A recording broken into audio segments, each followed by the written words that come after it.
ہمارا تو الحمدللہ اپنا مذہب ہے اور اسلام کا مذہب ہے، وہ عالمگیر اور جامع گیر اور ہمہ گیر مذہب ہے۔ پوری دنیا پہ ہر خطے پر ہر ذرے پر اسلام کی تعلیمات پہنچ چکی ہے۔ والذی ارسل رسولہ بالہدی ودین الحق لیظہرہ علی الدین کلہ، سارے ادیان باطلہ پر، سارے مذاہب باطلہ پر، سارے کفریہ باطلوں پر اسلام کا مذہب چھائے گا، اسلام کا مذہب اوپر رہے گا، اسلام کو کوئی سرنگو نہیں کر سکتا۔ تو یہ ہماری شادیاں ہو رہی ہیں، ہم پریشان ہو جاتے ہیں کہ بھئی اس میں تو یہ رسمیں کرنی پڑے گی، اتنا خرچہ ہوگا، اس کے بغیر تو نہیں ہے۔ اب ایک شخص نے بتایا صرف 10,000 روپے، ایک ڈیگ بریانی، بس شادی ہو گئی ختم۔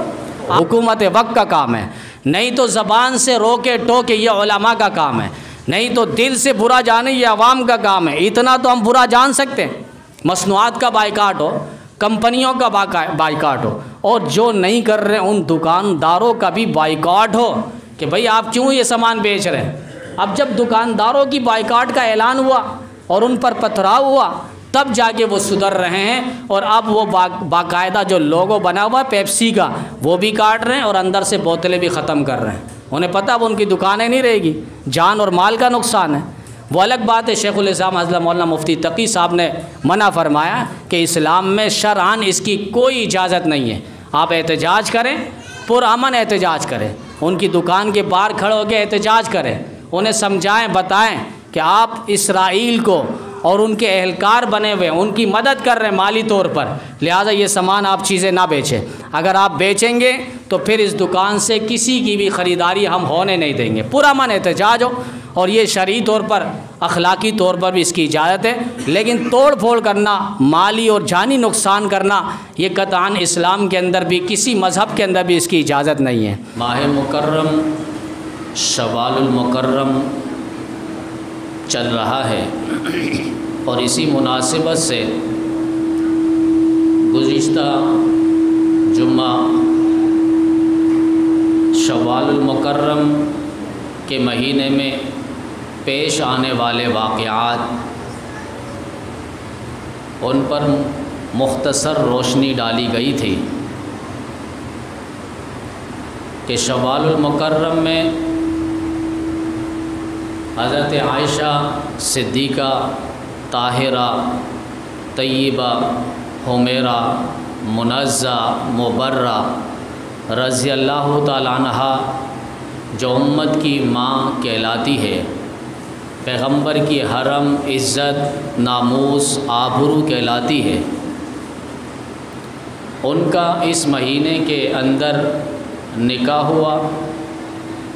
پھر 3 سال بعد اسی مہینے کے اندر شوال المکرم میں ان کی رخصتی ہوئی ہے، اور وہ مسلمانوں عورتوں کو ترغیباً کہا کرتی تھی کہ شوال المکرم کے مہینے میں نکاح کرو، اس مہینے میں برکتیں ہیں، اور ایک سنت ہے کہ میری شادی، میرا نکاح، میری رخصتی امام الانبیاء صلی اللہ علیہ وسلم کے ساتھ اس مہینے میں ہوئی ہے۔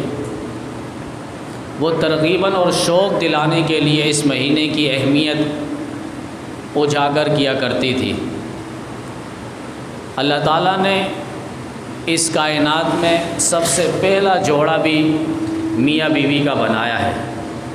ماں باپ کا رشتہ اور ماں باپ کا عنصر یہ بعد میں ہے، چونکہ انسان پہلے شادی کے بندھن میں اور عقد نکاح میں اپنے آپ کو پہلا جوڑتا ہے۔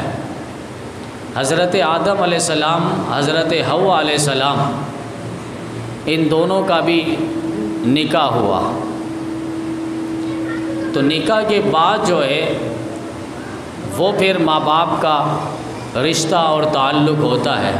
پہلے کائنات کی دھرتی پہ جو رشتہ ہے اور تعلق ہے وہ رشتہ میاں بیوی کا ہے، خاوند بیوی کا ہے، اور اس نکاح کے اندر اسلامی تعلیمات کے اندر بے پناہ فوائد موجود ہے، اور علماء کرام نے اس پر بڑی بڑی کتابیں لکھی ہے کہ اس کے کیا کیا فوائد ہیں۔ امام الانبیاء صلی اللہ علیہ وسلم نے بھی ترغیباً فرمایا کہ انسان 4 وجہ سے نکاح کرتا ہے، یا تو مال دیکھ کر، کوئی زیادہ مالدار ہے اور زیادہ ثروت والا ہے، اللہ تعالیٰ نے اس کو دولت کی فراوانی دی ہے، اس اعتبار سے نکاح کرتا ہے، یا پھر وہ حسب نسب کے اعتبار سے، خاندانی اعتبار سے، قوم قبیلہ برادری میں اس کا بڑا مقام اور مرتبہ ہے، یہ حسب اور نسب کے اعتبار سے اس کا بڑا مقام اور مرتبہ، اس وجہ سے لوگ شادیاں کرتے ہیں، یا پھر جمال کی وجہ سے، حسن و جمال کی وجہ سے، خوبصورتی کی وجہ سے کوئی کہیں پر نکاح کرتا ہے، شادی کرتا ہے، یا پھر دینداری کی وجہ سے۔ اور بڑی بدقسمتی سے کہنا پڑتا ہے کہ دینداری کا عنصر غائب ہے۔ یہ 4 وجہ اور 4 بنیادی وجوہات کی بنیاد پر شادیاں ہو رہی ہیں، رشتے اور بندھن ہو رہے ہیں۔ امام الانبیاء صلی اللہ علیہ وسلم نے فرمایا کہ چوتھے کو یعنی دینداری کو، اس کو ترجیح دو، اللہ تعالیٰ اس نکاح کے اندر، اس بندھن کے اندر، اس عقد کے اندر برکتیں عطا فرمائیں گے۔ اب ہوتا یہ ہے کہ بدقسمتی سے دینداری کی بالکل اہمیت نہیں ہوتی، پتہ نہیں، اللہ جانتا ہے کہ اس دینداری کو معاذ اللہ استغفر اللہ وہ دیوس سمجھتے ہیں یا دقیانوسی سمجھتے ہیں۔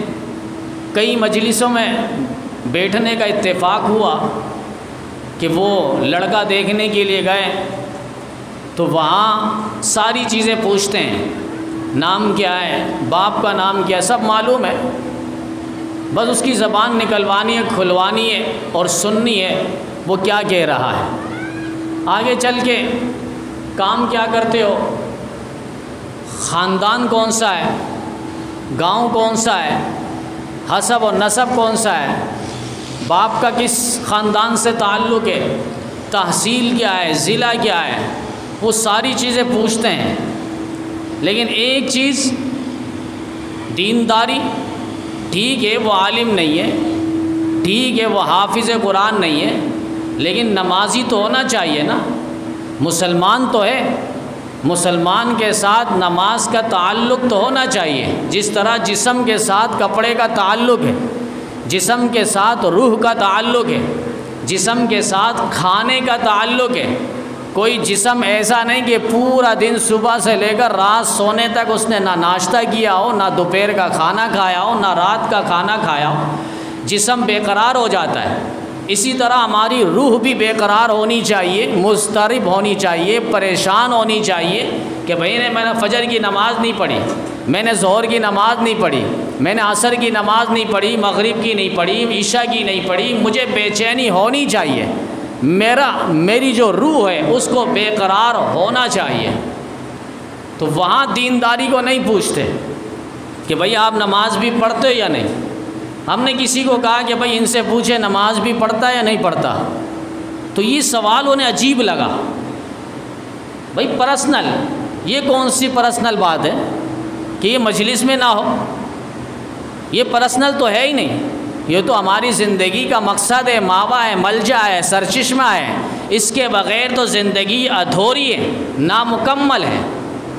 آگے سے بھی جواب آیا جب پوچھا گیا کہ نماز بھی پڑھتے یا نہیں، کبھی کبھی پڑھتا ہوں، یہ نہیں کہ 5 وقت میں 4 وقت پڑھتا ہوں، 5 وقت میں 3 وقت پڑھتا ہوں۔ آگے یہ بھی جواب دے دیا جاتا آئندہ میں پوری نماز پڑھوں گا، کچھ بھی جواب نہیں۔ اور اس سوال کے بعد جواب ادھوری بات اس کو بھی نظر انداز کر دیا گیا۔ تو یہ ہمارا دین کے ساتھ بہت زیادہ لاپرواہی ہے اور دین کے ساتھ بہت زیادہ نافرمانی ہے۔ بڑی بدقسمتی سے ہم اپنے آپ کو مسلمان تو کہتے ہیں، لیکن دین کا ایک عنصر بھی ہمارے اندر وہ جذبے کے ساتھ موجود نہیں ہے جس طرح ہونا چاہیے کہ نماز یہ نہیں کہ یہ مولویوں کا کام ہے، یہ عالم کا کام ہے، نماز تو مسلمان کا کام ہے۔ آج لوگ کہتے ہیں بھئی حافظ ہو اور تم یہ کر رہے ہو، عالم ہو تم یہ کر رہے ہو، پھر کل کو کہہ دینا مسلمان ہو تم یہ کر رہے ہو، تو پھر وہ مسلمانیت سے باہر نکل جائے گا۔ میں تو مسلمان بن کر یہ کر رہا ہوں، اب میں مسلمان نہیں رہوں گا تب یہ کام کروں گا۔ تو یہ کوئی عنصر نہیں ہے، یہ کوئی جواب نہیں ہے، نہ یہ سوال بنتا ہے۔ بھئی ہم مسلمان ہیں، امت محمدیہ کا اللہ تعالیٰ نے ہمارے سر پر ایک تاج رکھا ہے، ایک شرف اور مقام اور مرتبہ رکھا ہے۔ ہمیں دین کو اولیت کا درجہ دینا ہوگا، افضلیت کا درجہ دینا ہوگا، ہر مقام پر، ہر محاذ پر، ہر میدان پر، ہر پنچایت پر ہمیں اولین درجہ نماز کو دینا ہوگا۔ پنچایت ہو رہی ہے، ٹھیک ہے، آپ کہیں کہ بھئی نماز کا وقت اذان ہو گئی ہے، پنچایت کے اندر برکت تب ہوگی اور اس معاملے کو سلجھایا تبھی جائے گا، اور یہ مسئلہ تب ہی حل ہوگا جب ہم اللہ کی دربار میں آگے سجدہ ریز ہوں گے۔ اللہ تعالیٰ پنچایت کو 2 منٹوں میں حل کروا دے گا، ورنہ یہ پنچایت جہاں 2 منٹوں میں حل ہونا تھا اب 2 گھنٹے بھی لگ جائے، یہ پنچایت حل ہونے کو نام نہیں لے گی۔ تو مال ہے، حسب نسب ہے، جمال ہے اور دینداری ہے۔ فرمائے دینداری کو ترجیح دو۔ ترمذی میں حدیث ہے، فرمایا حضرت ابو ذر رضی اللہ تعالیٰ عنہ کہ 4 چیزیں جو انبیاء کرام میں مشترک چلی آئی ہیں۔ سارے انبیاء کرام حیادار تھے، شرمسار تھے، نگاہوں کی حفاظت کرنے والے تھے۔ الحیا والتعطر، سارے انبیاء کرام عطر، خوشبو کو پسند کرتے تھے۔ والسواک، اور مسواک سارے انبیاء کرام کا مشترکہ رہا ہے، مسواک ان کی سنت رہی ہے۔ اور اسی طریقے سے نکاح، مسلمان عورت سے نکاح کرنا، یہ 4 چیزیں انبیاء کرام میں مشترک چلی آئی ہیں۔ یہاں تک کہ حدیث میں تو فرمایا کہ جو بے نکاح ہے وہ مسکین ہے۔ مسکین وہی جس کے پاس کھانا پینا کچھ نہیں ہے۔ بے نکاح، نکاح کیا نہیں، سارے ذرائع اس کے پاس موجود ہیں، اس کے باوجود اس نے نکاح نہیں کیا۔ فرمایا یہ ایسا ہے جیسے ہمارے محلے میں کسی کو مسکین کہا جائے تو یہ شخص مسکین ہے۔ 3 صحابی آئے نبی کریم صلی اللہ علیہ وسلم کے حجرہ پاک پہ۔ نبی علیہ السلام گھر پہ تشریف نہیں تھے، باہر کسی کام کے غرض سے تشریف لے گئے تھے۔ ازواج مطہرات میں کسی زوجہ محترمہ سے پردے میں بات ہوئی نبی علیہ السلام کی معمولات سے متعلق کہ آپ علیہ الصلوۃ والسلام کا کیا کیا معمول رہا ہے، دن کے ایام میں، رات کے ایام میں کیا کیا معمول ہے۔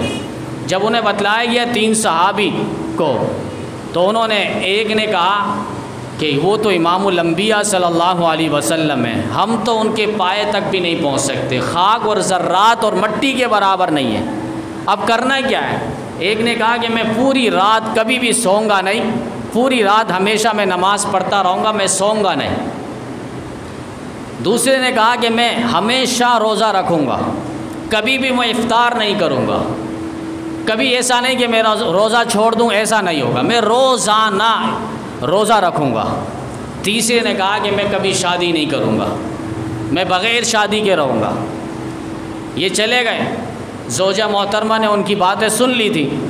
نبی علیہ السلام جب تشریف لائے، نبی علیہ السلام سے بتلایا گیا کہ اس طرح 3 یار جانثار آپ کے آئے تھے اور انہوں نے آپ کے معمولات سے متعلق بات پوچھی تھی، تو میں نے ان کو بتلا دیا۔ انہوں نے آگے سے یہ جواب دیا کہ ہم سوئیں گے نہیں اور میں نمازیں پڑھتا رہوں گا پوری رات۔ دوسرے نے کہا کہ میں روزہ رکھتا رہوں گا، کبھی افطار نہیں کروں گا۔ تیسرے نے کہا کہ میں نکاح نہیں کروں گا، شادی کبھی نہیں کروں گا۔ نبی علیہ السلام کا چہرہ سرخ ہو گیا، غصے میں باہر آئے مسجد نبوی میں، منبر رسول پہ نبی علیہ السلام تشریف رکھ کر صحابہ کرام سے مخاطب ہوئے اور فرمایا کہ میں اللہ سے زیادہ ڈرنے والا ہوں اور حقوق اللہ کے حق کو ادا کرنے میں بڑا خوف رکھتا ہوں، میں اللہ کے زیادہ قریب ہوں اور اللہ تعالیٰ کا ڈر میرے دل میں تم سے زیادہ ہے، لیکن اس کے باوجود میں نماز بھی پڑھتا ہوں اور رات میں سوتا بھی ہوں، میں روزہ بھی رکھتا ہوں اور کبھی روزہ نہیں بھی رکھتا ہوں، میں نے شادیاں بھی کی ہے، یہ نہیں کہ بغیر شادی کے میں گزارا کر رہا ہوں۔ بتلایا گیا ہے کہ اعتدال والا دین ہے ہمارا، دین جو ہے وہ میانہ روی کا درس دیتا ہے، نہ زیادہ افراط ہے نہ زیادہ تفریط ہے، نہ حد سے گزر جانا ہے نہ حد سے بڑھ جانا ہے، نہ گھٹا دینا ہے نہ بڑھا دینا ہے، نہ گھٹا دینا ہے نہ بڑھا دینا ہے، بالکل درمیانے راستے پہ۔ ایک صحابی آئے، گاؤں دیہات کے رہنے والے تھے، دن بھر محنت کرنے والے لوگ تھے، آئے نبی علیہ السلام سے فرمائے کہ مجھے موٹی موٹی چیزیں اسلام کی تعلیمات بتا دیں۔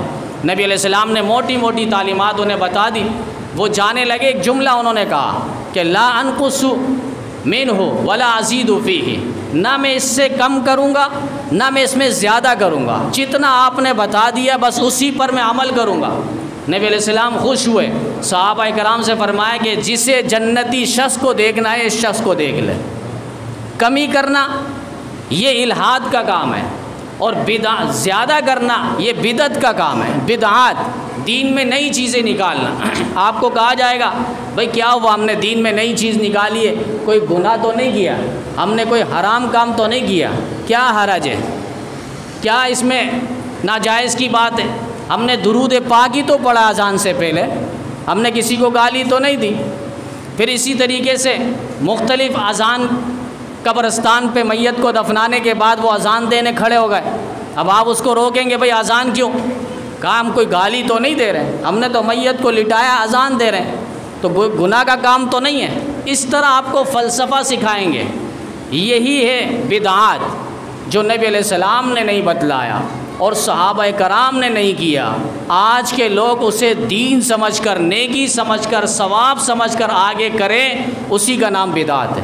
اور امام مالک رحمۃ اللہ علیہ نے آج کے دور کے لوگوں کو سمجھانے کے لیے اس دور پہ 1400 سال پہلے انہوں نے ایک جملہ فرمایا تھا کہ بدعت جو ہے وہ ایک لحاظ سے خیانت ہے، یعنی نبی علیہ السلام پر الزام لگاتا ہے خیانت کا کہ آقا یہ بھی تو ثواب کا کام تھا، آپ نے یہ ثواب کا کام ہمیں کیوں نہیں بتلایا، آج ہم کر رہے ہیں، میت کو دفنانے کے بعد قبرستان میں کھڑے ہو کر وہ اذان دے رہا ہے، وہ بتلا رہا ہے کہ آپ نے یہ ثواب کا کام کیوں نہیں کیا، کہ شیطان کو یہاں سے بھگائیں گے۔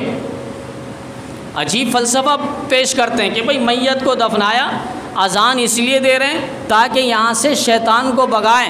اب آپ بھی سمجھ رہے ہو صحیح بات ہے، فرشتے آئیں گے، اسے بٹھائیں گے، اس سے سوالات و جوابات ہوں گے تاکہ اس کے لیے آسانی ہو، شیطان اس کے سامنے نہ ہو۔ زندگی کے اندر 5 مرتبہ مؤذن نے اذان دی ہے، اس کے اندر سے شیطان نہیں بھاگا اور یہ نماز کے لیے نہیں آیا۔ آج یہ قبرستان میں قبر میں دفن ہو گیا اور شیطان ایک ہی اذان کی آواز سن کے اس سے بھاگ جائے اور یہ سدھر جائے، ایسا ہو ہی نہیں سکتا۔ دوسری بات ہے انقطع عملہ، اذا مات الانسان انقطع عملہ، حدیث پاک کے اندر ہے جب انسان مر جاتا ہے تو اس کا عمل ختم ہو جاتا ہے، جب عمل ختم ہو گیا تو شیطان کا عمل بھی اس کے ساتھ ختم ہو گیا۔ جب تک اس کے جسم کے ساتھ روح کا تعلق ہے، یہ زندہ ہے، عمل کے ساتھ جڑا ہوا ہے نہیں، شیطان اس کے ساتھ جڑا ہوا ہے، اس کے رگ اور ریشے کے اندر خون کی طرح دوڑ رہا ہے، شیطان بھی چاہتا ہے کہ اس کو اللہ کے راستے سے روکے۔ وَصَدُّوا عَن سَبِيلِ اللَّهِ، اللہ کے راستے سے روکنا یہ شیطان اور شیطان کے کارندوں کا کام ہے، تو یہ بدعات ہے۔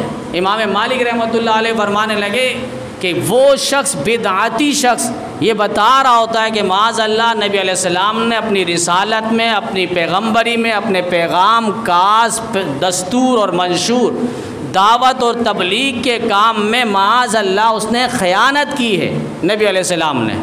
وہ آگے یہ بدعتی شخص بتا رہا ہوتا ہے کہ یہ بھی کام کرنا تھا، نبی علیہ السلام نے نہیں فرمایا، اذان سے پہلے الصلاۃ والسلام علیک یا رسول اللہ پڑھنا تھا، نبی علیہ السلام نے نہیں بتلایا۔ بھئی اذان کے آخر میں ہے اللہم رب ھذہ الدعوۃ التامہ والصلاۃ القائمہ آتی محمدً الوسیلۃ والفضیلہ، یہ مقام محمود کی دعائیں مانگے نبی علیہ السلام کے لیے۔ جس نے بھی اذان کے بعد یہ درود، یہ دعا پڑھی، اس کو نبی علیہ السلام کی شفاعت نصیب ہوگی۔ علماء نے فرمایا کہ اذان کا احتراماً جواب دے دیں، حدیث کے اندر ہے تدخل الجنہ، وہ جنت پہ داخل ہوگا، بالکل سودا سستا ہے، وہ اذان کا جواب دے دے۔ نمبر 2، اذان کے بعد کی دعا پڑھ لیں، اللہ تعالیٰ اس کو زندگی کے اندر حج عمرے کی سعادت نصیب فرمائے گا۔ تو یہ شوال المکرم کے مہینے کے اندر نبی علیہ السلام اور حضرت امی عائشہ صدیقہ رضی اللہ تعالیٰ عنہا کا پیغام ہے کہ اس مہینے کے اندر شادیوں کو رواج دو۔ ان کی سنت رہی ہے کہ اس مہینے کے اندر شادی نکاح ہوا، اور 3 سال بعد حضرت عائشہ رضی اللہ تعالیٰ عنہا کی رخصتی بھی ہوئی ہے۔ شادی بالکل سادی ہے، ہم نے اس کو بوجھ سمجھ لیا ہے۔ 6 لاکھ روپے ہو تو پھر شادی ہوگی، 4 لاکھ روپے ہو تو پھر شادی ہوگی، کمیٹی نکل جائے تو پھر شادی ہوگی، کسی سیٹ ویٹ کو پکڑ لیں تو پھر بیٹی کی رخصتی ہوگی، اس کے بغیر نہیں ہے۔ ایسا کچھ بھی نہیں ہے، شادی سادی بغیر نقطے والی۔ ہم نماز کا وقت ہوتے ہیں، وضو کرتے، مسجد میں آتے، مصلی میں کھڑے ہوتے، 10 منٹ 15 منٹ میں نماز پڑھ لیتے، فرض ادا ہو گئی، چلے گئے۔ یہی ہے نکاح۔ 6 چیزیں اس کے اندر ہیں۔ نمبر 2 فرض ہیں، ایجاب اور قبول، اور اس کے ساتھ 2 گواہ شرعی موجود ہو، یہ ہے فرض۔ اور واجب جو ہے وہ ایک ہے، حق مہر متعین کرنا۔ اس کے بعد 3 سنتیں جو خطبہ ہے، مسنونہ ہے، اور چھواریں ہیں، اور ولیمہ ہے۔ بس یہ ہے نکاح، یہ ہے شادی اور سادی۔ ہم نے اس کو بہت مشکل بنا لیا ہے۔ بھئی معاشرے میں کیا عزت رہے گی؟ فلاں صاحب نے اپنی بیٹی کو رخصت کیا اور کچھ بھی خرچہ نہیں کیا، یہ غریب ہو گیا تھا، ہم سے پیسے لے لیتا، لائٹیں لگوا لیتا، بینڈ باجے بجا لیتا، گانے لگا لیتا، کوئی اور محفلیں سجا لیتا، دھوم دھام کر لیتا، تاکہ لوگوں کو پتہ چل جائے شادی ہو رہی ہے۔ شادی کا یہ معنی نہیں کہ ہم لوگوں کو غفلت میں ڈال دیں، اللہ سے ہٹا کر غیر اللہ کی طرف ہم لے جائیں۔ ساری رسمیں آپ دیکھیں، اتنی رسمیں باندھ دی گئی ہے کہ وہاں صحرا باندھنا ضروری ہے، پھر اسی طریقے سے ہلدی رچانا یہ ضروری ہے، پھر بینڈ باجے بجانا یہ ضروری ہے، گیٹ پاس رکوانا یہ ضروری ہے، اسی طریقے سے سلامی دینا یہ ضروری ہے، انگوٹھی چھپانا یہ ضروری ہے، جوتے چھپانا یہ ضروری ہے، 4 پائی پہ بٹھانا اور 4 پائی کے 4 پاؤں کو اچھالنا دولہے کو یہ ضروری ہے۔ یعنی ساری چیزیں، منہ دکھائی، ساری رسمیں ہو رہی ہے، ساری رسمیں۔ ایک رسم صرف آپ کہیں کہ مسجد میں نکاح یہ سنت ہے، آپ دیکھیں کس طرح کتراتے ہیں۔ ایسے ہم نے دیکھے بہت ساروں کو، جب ہم ان کو کہتے ہیں مسجد میں نکاح کروا لیتے ہیں، وہاں بھی تو ہو جائے گا، وہاں بھی تو ہو جائے گا، ہال میں بھی ہو جائے گا، گھر میں بھی ہو جائے گا، کوئی کفر نہیں ہے۔ تو اس کے بغیر بھی نکاح ہو جائے گا نا، ہلدی کے بغیر بھی نکاح ہو جائے گا، جوتا چھپائے بغیر بھی نکاح ہو جائے گا، منہ دکھائے بغیر بھی نکاح ہو جائے گا، گیٹ پاس رکائی بغیر بھی نکاح ہو جائے گا۔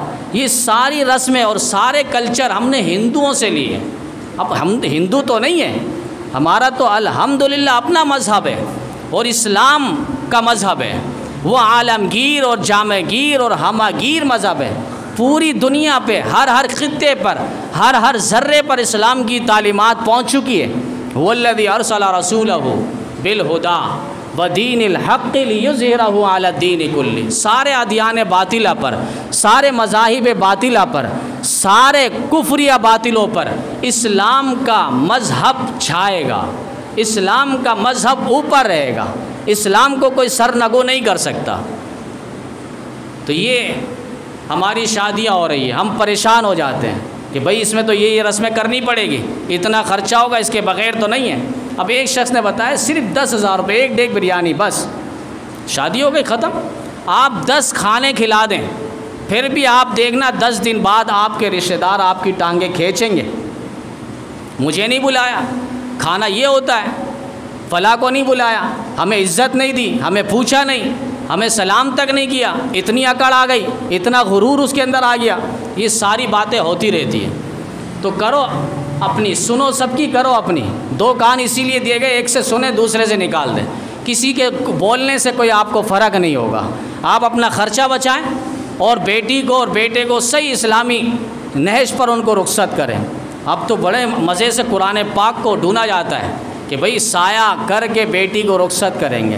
سایہ کا یہ معنی نہیں ہے قرآن کی تعلیمات کے سائے تلے، قرآن کے سائے تلے نہیں، قرآن کی تعلیمات کے سائے تلے۔ میں نے ایک مثال دی تھی لطیفے کے طور پر۔ ایک باپ نے بیٹے کو کہا کہ ایسا کام کرو کہ میرا نام روشن ہو جائے، میرا نام روشن ہو جائے۔ رات کو باپ آیا تو دیکھا بیٹا جو ہے باپ کا نام لکھ رہا ہے تختی پہ، اور سائڈوں سے اس نے چمکیلی لگائی اور لائٹیں لگائی، روشنیاں شمع جلائی، چراغ جلایا۔ باپ نے کہا یہ کیا کر رہے ہو؟ کہا آپ نے تو کہا تھا آپ کا نام روشن کرو، میں نے نام لکھا اور روشنی دے رہا ہوں۔ کہا یہ نہیں، میرا نام یعنی کام ایسا کرو معاشرے میں لوگ تمہارا نام لیے بغیر نام میرا لے کہ فلاں کا بیٹا جو ہے اس طرح اس نے کام کیا ہے، ایسا بنو، یعنی میرا نام روشن کرو۔ یہ نہیں کہ نام لکھ کر اس پہ چاروں طرف سے تم چمکیلی لگاؤ اور چاروں طرف سے تم چراغ جلاؤ۔ تو ہمارا بھی یہی ذہن بنا ہوا ہے، ہم نے بس سمجھا قرآن کے تعلیم کے سائے تلے نہ رخصت کریں، تو یہ نہیں ہے، قرآن کے تعلیم کے سائے تلے بیٹیوں کو رخصت کرنا اور بیٹوں کو بھی رخصت کرنا، صرف بیٹیاں نہیں ہیں۔ ہم معاشرے میں یہ دیکھتے ہیں بس بیٹی کو تھوڑی سی تعلیم دے دیں تاکہ رشتہ صحیح آئے، تاکہ بات چیت پہ ہم بات رکھ سکیں کہ ہماری بیٹی نے قرآن پاک کو ناظرہ پڑھا ہوا ہے، اس کو قرآن پاک کے ساتھ نماز کی بھی تعلیم ہے۔ تو بیٹا کیا ہے، وہ جاہل رہے گا، اس کو قرآن پاک پڑھنا نہیں ہے، اس کو نماز سیکھنا نہیں ہے۔ تو بیٹی ہو یا بیٹا ہو، دونوں کو دین کی تعلیم اتنا ہو کم از کم وہ یہ ساری چیزیں بنیادی ارکان جو ہے اس کو ازبر یاد رکھیں۔ اس کے ساتھ ساتھ جو آخری اب اس وقت جو ماحول چل رہا ہے مسجد اقصیٰ سے متعلق، بیت المقدس سے متعلق، فلسطین اور غزہ سے متعلق، وہ آپ کے سامنے ہیں۔ اب ایک شخص مجھے کہنے لگا کہ میرا دل جلتا ہے کہ وہاں کے بچوں کے پرخچے اڑتے ہوئے میں دیکھوں اور ماؤں بہنوں کی سسکیاں میں دیکھوں، ہم سے یہ برداشت نہیں ہوتا، کیا کریں ہم، کیا کریں ہم؟ تو اتنا تو کر سکتے ہیں نا کم از کم، لا الہ الا انت سبحانک انی کنت من الظالمین۔ اللہ ہم ظالم ہیں، ہم قصوروار ہیں، ہم خطاوار ہیں، ہم گناہگار ہیں، ہم سیاہکار ہیں، ہم اعتراف جرم کرتے ہیں اللہ، ہم وہاں پہنچ نہ سکے۔ مسلمان ماؤں بہنوں کی سسکیوں کو، آنسوؤں کو ہم پہنچ نہ سکے۔ جس پیغمبر امام الانبیاء صلی اللہ علیہ وسلم نے فرمایا تھا المسلم کجسد واحد، کہ مسلمان ایک جسم کے مانند ہے، کہ مشرق میں اگر کچھ ہو مسلمان پر تو مغرب والا مسلمان پریشان ہو جائے، اور اگر شمال پہ کوئی مسلمان تڑپ رہا ہو تو جنوب والا مسلمان پریشان ہو جائے۔ ہمیں کیا پریشانی ہو رہی ہے؟ ہم کیا کر رہے ہیں غزہ کے مسلمانوں کے لیے، فلسطین کے مسلمانوں کے لیے؟ ہم نے کیا کیا ہے؟ کم از کم یہ ورد کریں، اپنے آپ کو قصوروار سمجھائیں ہم اللہ کو کہ اللہ ہم سے کچھ نہیں ہو رہا۔ آگے لا حول ولا قوت الا باللہ، یہ پڑھتے ہوئے ذہن رکھیں کہ اللہ آپ کی ہی طاقت ہے، آپ کی ہی قوت ہے، آپ ہی گوریلا میزائل وہاں پر برسائیں، ایٹمی دھماکہ وہاں پر برسائیں، ہم سے کچھ نہیں ہو سک رہا۔ 57 اسلامی ممالک موجود ہیں، ان کی فوج افواج موجود ہے، ان کی ISI موجود ہے، کر کیا رہے ہیں؟ اسٹار لگا کر لاٹھی لے کر چل رہے ہیں۔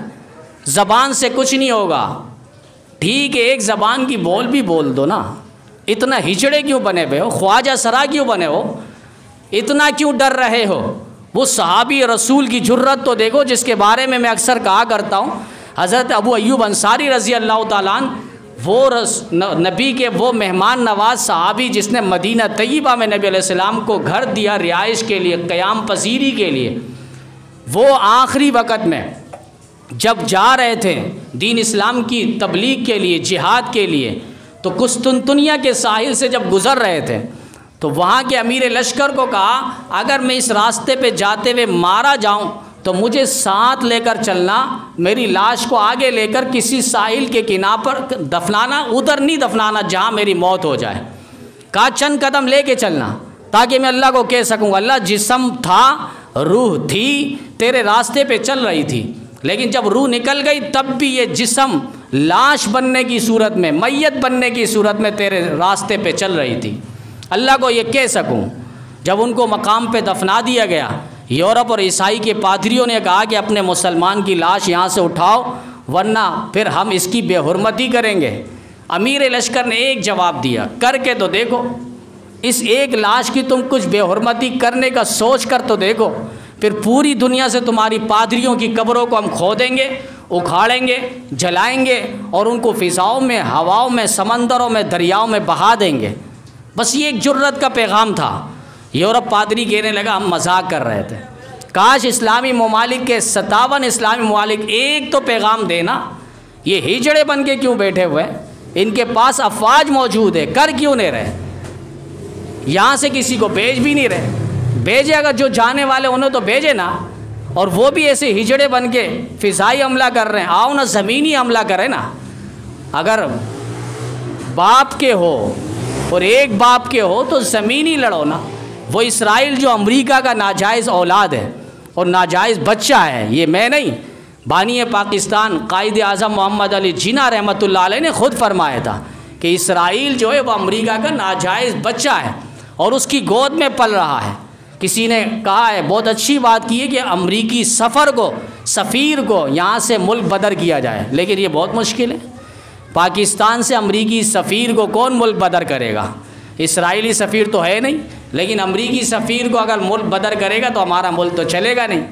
ہماری نظر اور سوچ تو یہی ہے کہ امریکہ ہی ہمارے ملک کو چلا رہا ہے، اس کو تو ہم آنکھ دکھا ہی نہیں سکتے. تبھی تو ہمارے ملک کا یہ حال ہوا ہے. ہم نے انگریز کو تو نکال دیا، انگریز کے قانون اور کلچر کو اپنے غلامیت کا توق بنا کر ہم نے سجایا ہوا ہے. اس لیے علماء نے فرمایا اب جہاد فرض ہو چکا ہے.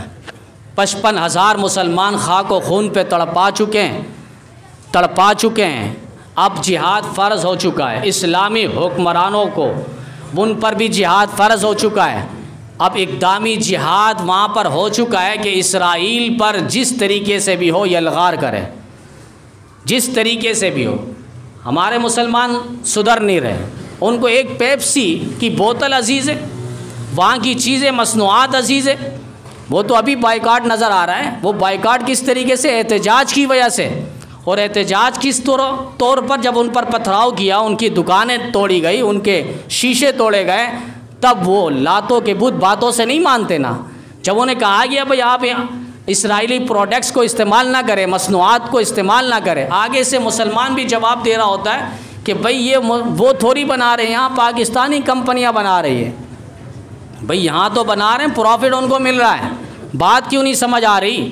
نام ان کا استعمال ہو رہا ہے، پروفٹ ان کو مل رہا ہے. پھر وہاں کے مواد اور کیمیکل یہاں استعمال ہو رہا ہے، پروفٹ ان کو مل رہا ہے. بات سمجھ نہیں آتی. بس وہ یہی بات کر رہے ہوتے بھئی چیزیں یہاں بن رہی ہے، کمپنیاں یہاں ہیں، لوگ یہاں ہیں، تو یہاں کے لوگ بنا رہے ہیں، ان کا تو وہاں ان کو فائدہ پہنچ رہا ہے. ان کے معاہدے باقاعدہ. اور صرف پیپسی اور بوتلیں نہیں، اس کے علاوہ جتنی چیزیں اس ساری چیزوں کے مصنوعات کا بائیکاٹ علماء نے فرمایا ہے. کم از کم اتنا تو کر سکتے ہیں، من رعا منکم منکرا فلیغیرہ بیدی فإن لم یستطع فبلسانی وإن لم یستطع فبقلبی وذلک ضعف الایمان. برائی دیکھ لو، ہاتھ سے روکو، حکومت وقت کا کام ہے. نہیں تو زبان سے روکے ٹوکے، یہ علماء کا کام ہے. نہیں تو دل سے برا جانے، یہ عوام کا کام ہے. اتنا تو ہم برا جان سکتے ہیں. مصنوعات کا بائیکاٹ ہو، کمپنیوں کا بائیکاٹ ہو، اور جو نہیں کر رہے ان دکانداروں کا بھی بائیکاٹ ہو کہ بھئی آپ کیوں یہ سامان بیچ رہے ہیں. اب جب دکانداروں کی بائیکاٹ کا اعلان ہوا اور ان پر پتھراؤ ہوا، تب جا کے وہ سدھر رہے ہیں. اور اب وہ باقاعدہ جو لوگو بنا ہوا ہے پیپسی کا، وہ بھی کاٹ رہے ہیں اور اندر سے بوتلیں بھی ختم کر رہے ہیں. انہیں پتہ اب ان کی دکانیں نہیں رہے گی، جان اور مال کا نقصان ہے. وہ الگ بات ہے. شیخ الاسلام حضرت مولانا مفتی تقی صاحب نے منع فرمایا کہ اسلام میں شرعاً اس کی کوئی اجازت نہیں ہے. آپ احتجاج کریں، پرامن احتجاج کریں، ان کی دکان کے باہر کھڑے ہو کے احتجاج کریں، انہیں سمجھائیں، بتائیں کہ آپ اسرائیل کو اور ان کے اہلکار بنے ہوئے ان کی مدد کر رہے ہیں مالی طور پر، لہٰذا یہ سامان آپ چیزیں نہ بیچیں. اگر آپ بیچیں گے تو پھر اس دکان سے کسی کی بھی خریداری ہم ہونے نہیں دیں گے. پرامن احتجاج ہو، اور یہ شرعی طور پر، اخلاقی طور پر بھی اس کی اجازت ہے.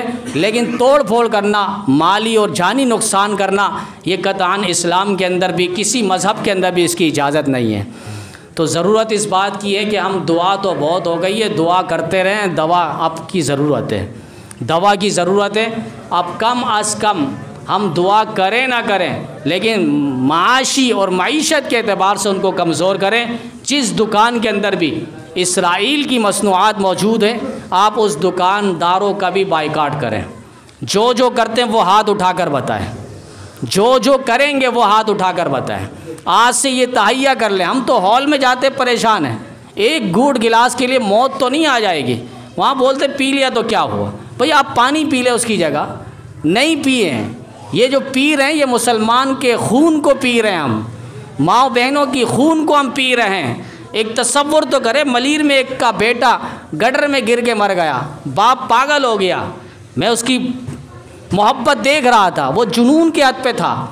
میں سوچنے لگا ایک باپ آج اس ایک بچے کے لیے پاگل ہو رہا ہے، وہاں کتنے بچے قربان ہو گئے غزہ کے اندر، اور ان کی باقاعدہ گردنیں تک الگ ہو گئی، سر ہی نہیں مل رہا اس بچے کا۔ وہ ماں و بہنوں کی عزت عظمت جسم تار تار ہو گئی ہے، ان کا کیا حال ہوگا؟ تو ہم ان کے درد کو اپنا درد سمجھیں گے تب جا کے ہمیں سمجھ آئے گی بات، ہم اپنی تکلیف سمجھیں گے تب جا کے ہمیں بات سمجھ آئے گی۔ تو کم از کم ہم دعا کریں نہ کریں، لیکن ایک صورت میں دوا کہ مصنوعات کا مکمل بائیکاٹ ہو۔ علماء نے جو لسٹیں جاری کیے ان لسٹوں کو آپ دیکھیں، اور کیا کیا چیزیں جو اسرائیل کے مصنوعات میں شامل ہیں، آپ ان مصنوعات کو مکمل طور پر بائیکاٹ کریں۔ مکمل، ہم چاول کھا کے گزارا کر لیں گے، ہم روٹی کھا کر گزارا کر لیں گے، ہم بھوسا کھا کر گزارا کر لیں گے، لیکن کسی طور پہ نہ امریکہ کو، نہ اسرائیل کو، نہ اس کے حواریوں کو ہم پروان چڑھانے دیں گے۔ اللہ تعالی ہم سب کو جذبہ ایمانی اور غیرت ایمانی کا تقاضا پورا کرنے کی اللہ توفیق عطا فرمائیں۔ اور علماء کرام نے جتنے بیانات جاری کیے ہیں، اور 13 اپریل کو بھی اب کراچی کے اندر بہت بڑا اجتماع ہوگا جس میں قائد انقلاب حضرت مولانا فضل الرحمان صاحب آئیں گے، اور اس کانفرنس کے اندر وہ خطاب کریں گے۔ اللہ تعالیٰ تمام علماء کرام کی حفاظت فرمائیں اور ان کی باتوں کو پورے عالم کے لیے اللہ ہدایت کا ذریعہ بنائے۔ وآخر دعوانا